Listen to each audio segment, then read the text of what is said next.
I'm Tipi Ilmonen, and I'm here to talk about hidden messages in Arrival of the Punnu and how we're developing educational content in a game without compromising the entertainment value.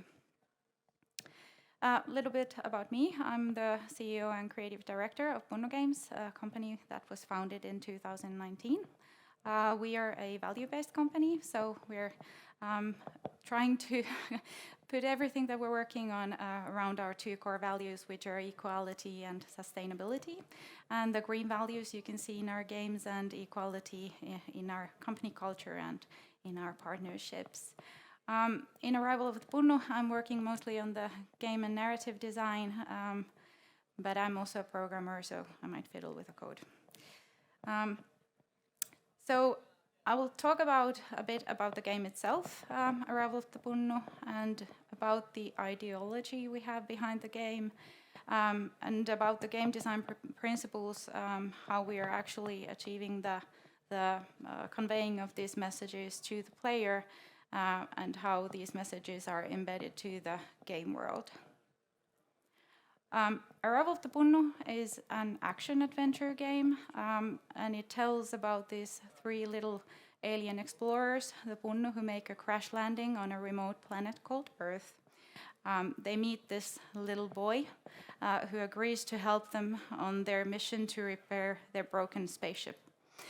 The engine parts are scattered all over the globe, and our heroes are visiting all the corners on Earth. But during this mission, they find out that there is a great threat coming from beneath the crust of Earth that is threatening all life. The Punnu actually, my son came up with them when he was the age of 3. They're an advanced civilization. He's 12 now, so they have quite a society by now. And they come from a world called the rocking world of the bloatfish, which is this green, lush world full of different kinds of life, and the Punnu have learned to live very harmoniously with this life there. The ideology behind Arrival of the Punnu is basically we want to communicate that there is so much different kind of life here on Earth. The diversity of it is astounding, and it is so important to preserve it, because this little sphere with all these kinds of lives is basically in the middle of massive void, and we want to tell people and our players that it is the utmost important thing to make sure that it stays that way. A little bit about the game design principles.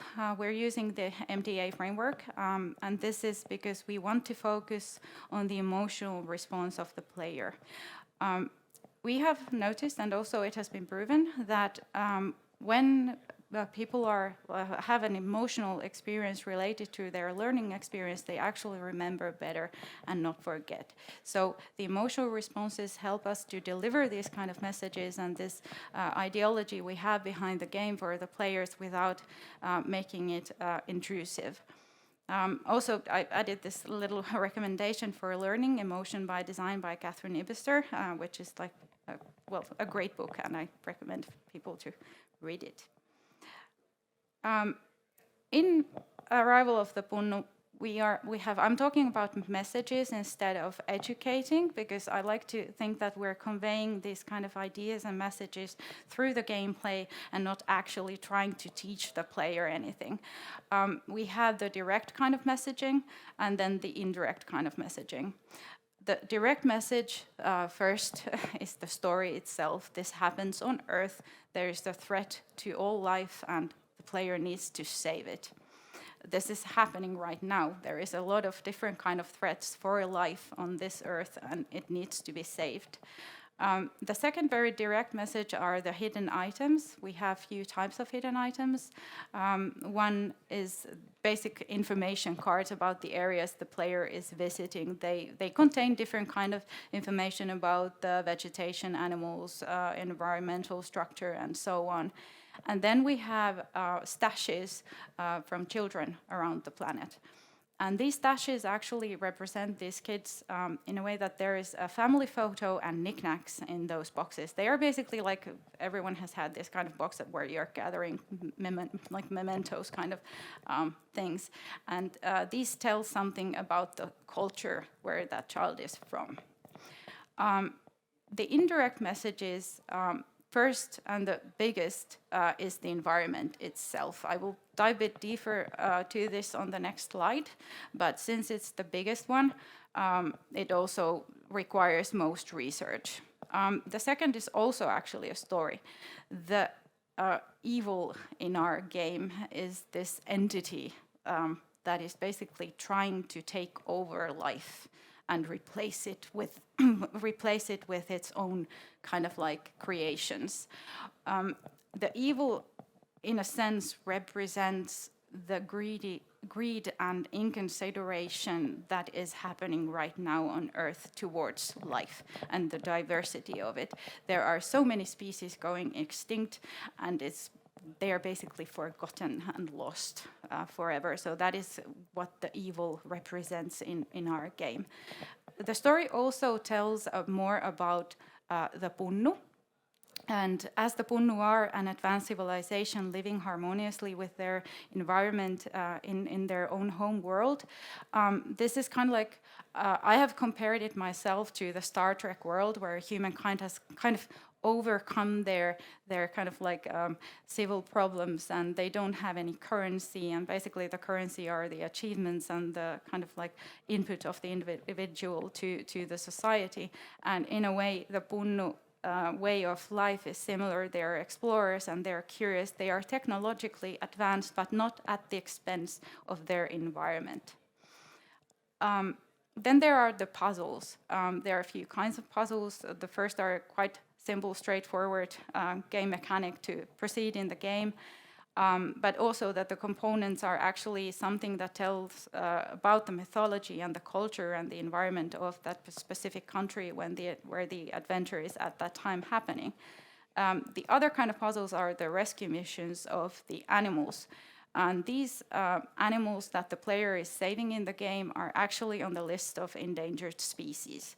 So we wanted to kind of like this way to sort of help the player to save these animals in a more game way Then last but not least are the characters and their relationships. We have the human characters, and they're kind of like in an obvious way telling something about the culture they come from. But also there are the enemies, and there are a few kinds of enemies. There are the enemies where you basically liberate these overtaken animals that the contamination has kind of corrupted, and you're saving them. And then there are these monsters that the contamination is creating to the game world, and they are kind of hideous representations of the animals in that area, in a sense, but you're basically getting rid of them. The most important thing is actually the relationship between the boy and the Punnu. And this, in its sense, like in itself, the relationship is not educational, but it's actually strengthening all the other messages. And what we want to achieve is that the player really feels companionship and friendship with these creatures, that you actually create a bond. I actually have an example of this. Several years back, this is also where I got the idea. I played Redead Redemption 2. And there was this man in a cottage. It was a side quest, and I went several times there to go hunt with that man and kind of like had conversations with him. And I really felt like I'm creating, like I have a friendship here. He's my kind of pal, and we go hunting together. And then the man died. And his last request for me was that I take care of his horse.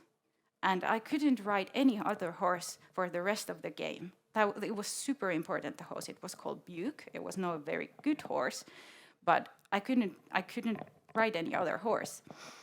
And then the horse died, and I was absolutely devastated.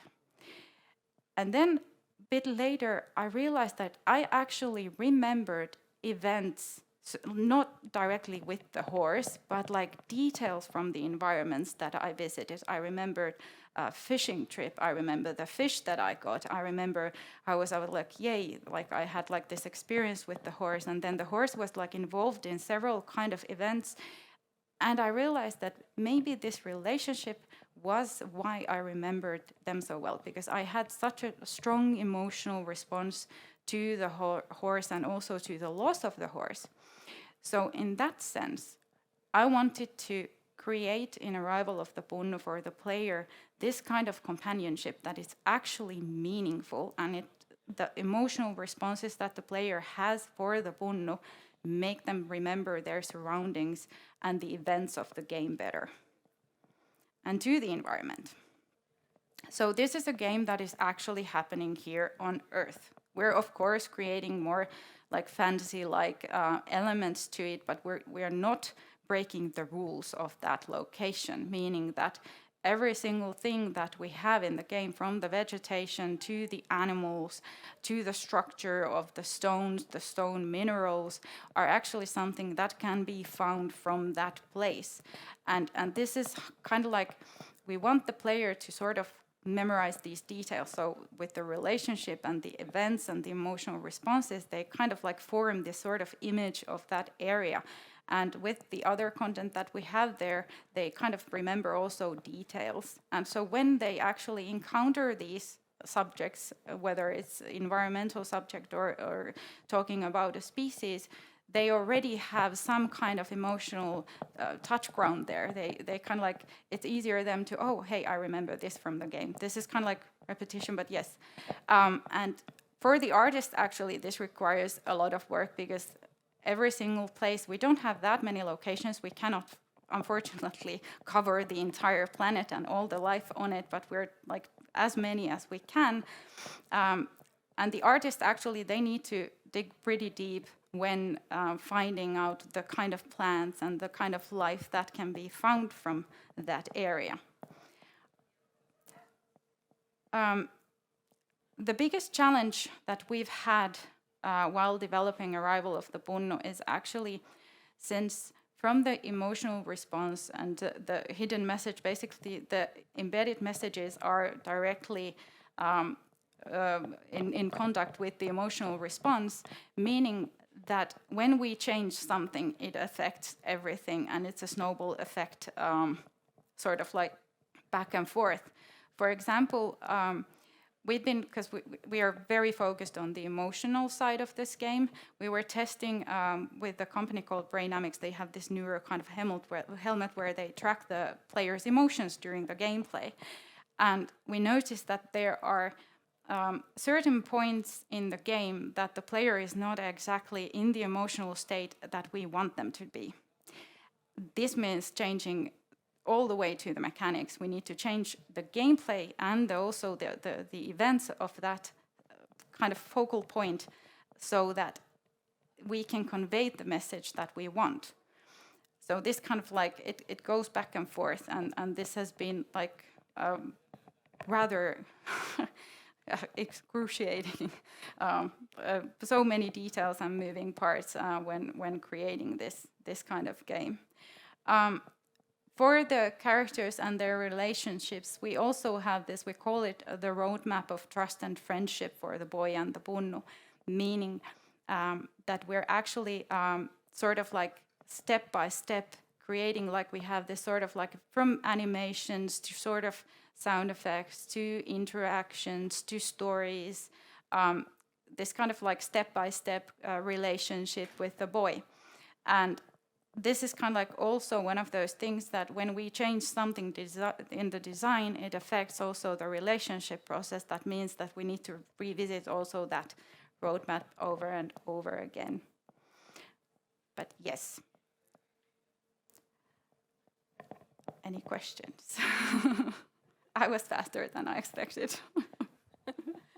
Thank you, Tipi. That was wonderful. Thank you. I'm gonna come here. So yeah, questions time. Yes. If there is anyone in the audience wanting to have a quick question to Tipi, just raise your hand and mic will be delivered to you.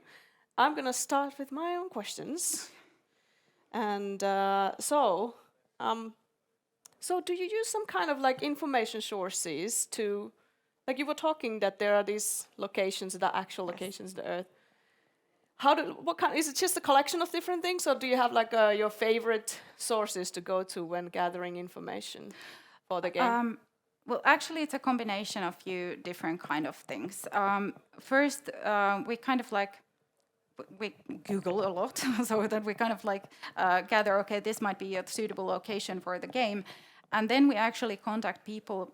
For example, we have a place, Plitvice National Park from Croatia in the game, and we contacted people who work there, and we asked like questions like, what would you describe as the most important thing in this area, and what makes it special, and these kind of things. And then we kind of sent them the materials that we have gathered, and kind of like the images, does this like that we're creating this game, and then they give us our response. It's a massive process, to be honest, huge. But yeah, we kind of like, because we want to get it right. So we contact people around the world and ask them. Do you recommend that as a process for others, as the best way to have like actual people on that location to also share their insight for that? Well, as we are trying to create a game that's not sort of generalization, but we're actually trying to understand how the world looks today, I think it's important to contact people who are actually living there, who know much better than we do.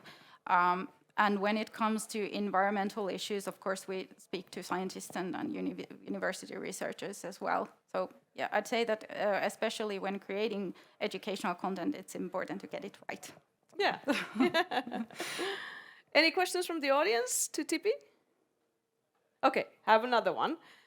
So this is from a student from our pre-assignments. Is that a little bit shortened version of the question is that there is obviously a lot of competition in the field of games, a lot of like big budget games and big players on the field. So how do you plan to get the best possible audience for your game, Punnu's Arrival? Testing. Yeah. Testing. And also, well, our target group is actually probably the hardest one because we're targeting teenagers from 13 to 20, especially heavy gamers. This is not, it might look an easy game, but we're trying to actually make a good gameplay as well.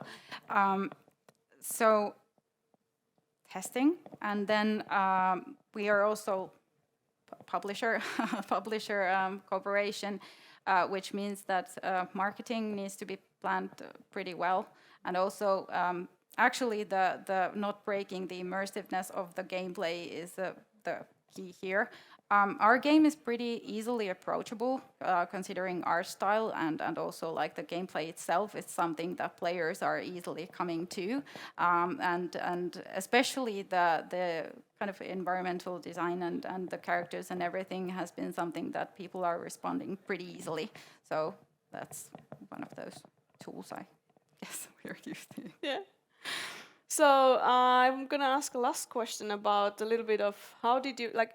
This is such a wonderful thing that we've come to the place where people want to create games in a kind of game's own native language, so to speak. But tell us a little bit more about what motivated you to do this approach that wouldn't like lecture people about the topics of the environment through the game, but instead try to make it as embedded as possible. I think educational games can be preaching at times. And I wanted to kind of design a game that is an experience and not break that experience, but more like in a similar way, when you're playing any kind of game and you're learning the gameplay, you can learn with the gameplay in a sense that it's not intrusive. So for me, I think the subject here in this game, in all our games, are like personally very important to me. And in a similar way that I've reacted people who are like forcing their kind of ideas upon me, I easily start rejecting them. So I thought that maybe this kind of non-intrusive way of introducing very provoking subject as it is might actually help us teach and not teach but convey these kind of ideas and messages, and also focusing on the emotional side of the player makes them more kind of like open-minded to new ideas and sort of like maybe this kind of idea that we're trying to tell here. I think we have time for this question here still. Could you give us an example or two on how mechanics affect emotions? That's really difficult though, but if you have some, for instance, from your testing experience, what were the things that you had as a mechanic and then you decided to change it to something based on the response? That's actually, I have a great example. We have, in the very beginning of the game, we have this ring-sealed pullervo. Nobody knows it's pullervo. It doesn't say in the game it's pullervo, but we call him pullervo, that you need to save. And kind of like we wanted to have like this fishnet sort of thing around it, and you need to kind of release the net from the pullervo.